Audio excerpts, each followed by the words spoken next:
news? Well, we're going to talk more about Caitlin Clark's absence and the impact this is felt. That's being felt around the league, and even in Indiana, it's going to be a big impact. I know things get spicy when one player is carrying the entire WNBA like it's a broken refrigerator. Up a fifth-floor walk-up, Caitlin Clark has basically become the league. She's the main character, the plot twist, and the only reason half the country knows the WNBA still exists. The TV ratings? Let's just say if ESPN could physically hug a human being, it'd be clinging to Caitlin like a koala on espresso. What I'm interested in is what somebody tweeted me and asked about earlier today that I want to show you right now. Put this tweet up, please, so our audience can see it here. At 4th Gen Bucci, B-U-C-C-I, right? Stephen A. Smith. Can the WNBA keep itself afloat while CC, as in Caitlin Clark, is out? End quote. We're talking record-breaking, eyebrow-raising, executives popping, champagne TV numbers, the kind of viewership the WNBA probably thought was extinct. Suddenly, people who hadn't seen a women's basketball game since Lisa Leslie dunked are tuning in like it's the NBA Finals. You could hear remote controls nationwide getting arthritis from how often they're flipping to watch Caitlin. And yet, here comes the WNBA, treating her like she's just another jersey in the locker room. If Caitlin's presence is pure gold, the WNBA brass is over here trying to trade it in for expired Chuck E. Cheese tokens. To be here with you guys today, the ratings are out. Indiana Fever versus the New York Liberty, Caitlin Clark's most recent game on cable TV. And on top of that, the WNBA, desperate to sell tickets to tonight's Let's be real, the WNBA didn't even roll out the red carpet. They rolled out a yoga mat and said make do flights and economy A. Schedule that makes coal miners wince and treatment that's one cardigan short of elderly neglect. Caitlin Clark isn't just outperforming expectations, she's doing it while being side-eyed by jealous teammates. And getting shoulder-checked by players acting like it's WrestleMania if this is how the league treats. It's one cash cow, imagine what it does for everyone else, and now she's injured. And the silence, oh, it's suddenly deafening. Nor am I going to take my eyes off of what transpires with the WNBA over the next 2 weeks while Caitlin Clark is out with the quad strain. And the reason why is because, let me tell you something right now. I'm not going to go to word hate. I'm not going to be out there like RG3 was saying that Angel Reese hates Caitlin Clark or other players hate Caitlin Clark. But I will say this. I don't think it's specific about Caitlin Clark. I think it's what Caitlin Clark represents. See, it's no fault of Caitlin Clark. Caitlin Clark balled. She balled at Iowa in college. She's balled since she's been in the NBA. She came into the league last year with no break whatsoever between the college game and the pro game and did her thing. Ended up as an all-star, ended up being 4th in the league in MVP voting, was the clear winner for Rookie of the Year. No competition whatsoever in that regard when it was really all said and done. We know what she brings to the table. But Caitlin Clark has just been ruled out for the next 2 weeks, and ticket sales are already down 75%. So if you didn't know, Caitlin Clark injured her hamstring and is out for the next 2 weeks, including 2 road games. One of those games being against the Chicago Sky and Angel Reese, where they have a very heated rivalry. Just 2 days ago, the cheapest ticket to get into the Chicago Sky versus Indiana Fever game was $86, and now it's down to $25. This is also against the same person who said the reason people come to watch the WNBA is because of her, talking about Angel Reese, but she cannot even keep the ticket prices up. The teams that Caitlin Clark was supposed to play against over these next 2 weeks also already rented out a bigger stadium because of how many people they were expecting to have show up to see Caitlin Clark play. And because the WNBA is only about 40 games, she is missing a huge chunk of time with being out 2 weeks in June. You could practically hear the panic setting in at WNBA headquarters. Point one sprained ankle, and everyone's scrambling like they just dropped a baby in a swimming pool. Because here's the thing, the league doesn't just miss her highlights, it misses relevance. Without Caitlin, it's back to gymnasiums echoing like church halls and attendance. Numbers so low you could hear players' thoughts. And make no mistake, it wasn't just about the play. It was about the drama, the buzz, the excitement. Without her, the the WNBA is once again trying to sell water in a rainstorm. Oh boy, WNBA fans, y'all are screwed. Look at that. Caitlin Clark is out 2 weeks. 2 weeks. Do you know how bad the WNBA ratings are going to be for the next 2 weeks? Nobody watches the WNBA at all if it's not for Caitlin Clark in the first place. Now that she is hurt, who in the world is going to watch these games? Who in the world is going to watch a WNBA game without the biggest star the sport has seen ever? Like, this is going to be hilarious the next couple of weeks when these ABC stations, TNT, ESPN, see how bad the ratings are when Caitlin Clark isn't playing. And then all the players are going to see, oh wow, we actually need Caitlin Clark to play in these games for us to try to make money. Meanwhile, social media is in full mourning mode. The comment sections look like memorials. People aren't just sad.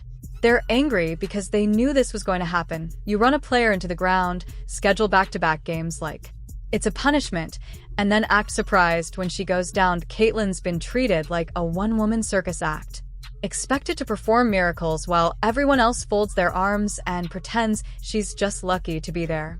Spoiler alert, the only thing lucky about Caitlin Clark is that she hasn't completely carried the rim off the backboard. From overuse, let's talk numbers, because that's where the real roasting begins. That Caitlin's games have outperformed every other matchup this season by laughable margins. When she plays, the lights are brighter, the crowd louder, the sponsors happier, and the popcorn 30% salter. When she doesn't, the drop-off is so dramatic, it's basically a cliff dive. Television ratings without Caitlin look like a broken EKG, flat, lifeless, and kind of embarrassing. Even the fans admit IT. And oh, Caitlin, no click. That's not just influence, that's domination. Caitlin Clark effect is real. Caitlin Clark effect is alive and well, but unfortunately for the WNBA, she's now out for a minimum of 2 weeks before she gets reevaluated. So they might not see numbers like this for quite some time. This next Indiana Fever versus Chicago Sky game, June 7th, I believe. That's going to be on CBS as well. You think that's going to draw 2.7? I can assure you it won't. You think that's going to draw over 2 million? I can assure you that won't. So what does the WNBA do in return? Throws her to the wolves. And by wolves, we mean defenders with the subtlety and grace of a demolition crew on a caffeine bender. Caitlin Clark, the league's biggest draw in years, gets tossed into the lion's den with a target on her back and a neon sign that reads, "Please foul me," repeatedly. Her minutes have been stretched thinner than cheap spandex, as if overplaying a rookie in the most physical league imaginable is somehow a growth strategy. Protection on the court? That's cute. The refs are practically handing out coupons for one free hard foul, and now that she's hurt, the league is pulling the classic shrug and pivot, scanning the room desperately for the next headline generator. Spoiler alert, there isn't one, because the moment Caitlin hit the floor, clutching her injury, the momentum that had been building like a freight train suddenly slammed into a concrete wall. The energy, the excitement, the ratings buzz, all of it evaporated in an instant. The WNBA gambled on her star power without protecting the investment. Now, they're finding out the hard way. You don't build a league by breaking your brightest star. We need her to play for us to get views, so maybe we should stop hurting her. Oh, maybe they'll finally see that they need Caitlin Clark. I mean, I can't believe we even have to discuss this, that she's even, I mean, if you don't think she's the biggest star in the sport, you're delusional. This girl carries not only her team, but her sport and her league. She carries the league, and you're going to find out. Talking about the Indiana Fever, if you thought they didn't feel Caitlin's absence immediately, you are completely mistaken. Their latest game against the Washington Mystics was a painful spectacle, like watching a chicken trying to operate a jet ski. Confused, chaotic, and not even close to winning any awards. The Fever dropped that 183-77, and you could almost taste the desperation hanging thick in the air. The players looked like they were waiting for Caitlin to suddenly pop out of a Gatorade cooler and pull off a miracle save. Spoiler alert, no such luck. The Fever without Caitlin is like a pizza without cheese. Sure, it's still technically pizza, but it's also profoundly disappointing. The offense crawled along slower. Then dial-up internet in the age of fiber optics. The defense, more absent than a sitcom dad who forgot to show up. Bots were missed like they were allergic to the basket itself. The rhythm was totally off. Spacing was tragic. And the energy? Picture trying to power a roller coaster with a single AA battery, just not going to cut it. It's a harsh reminder that sometimes one player can truly make or break the entire team. I just had the miserable task of watching the Indiana Fever play basketball without Caitlin Clark. There were a whole lot of things wrong with this game on the basketball side of things. Obviously, the Indiana Fever's interior defense was horrible. If you watched this game, you saw them give up, I think, over 50 points in the paint. Aaliyah Boston looked like a cone down there. It was literally horrible to watch. I haven't seen a team play that bad interior defense in a long time. They were not even trying. It's like Caitlin Clark wasn't playing out there, and they decided, you know what, since Caitlin Clark isn't playing, we're not even going to try. We know we're going to lose. It was horrible to watch. This is a game you could have won against the youngest team in the league. You're playing against a bunch of rookies out there. This was a winnable game for the Indiana Fever. This team, mind you, with Caitlin Clark, literally lost by 2 to the New York Liberty, which is the championship team last year. And without Caitlin Clark, you look trash out there. And it's not even that they look trash. They are boring to watch. Absolutely. Everyone gave it their all. But let's get real. This game had a Caitlin-sized void that no amount of hustle or grit could fill. You can't just replace that kind of presence with sheer effort alone.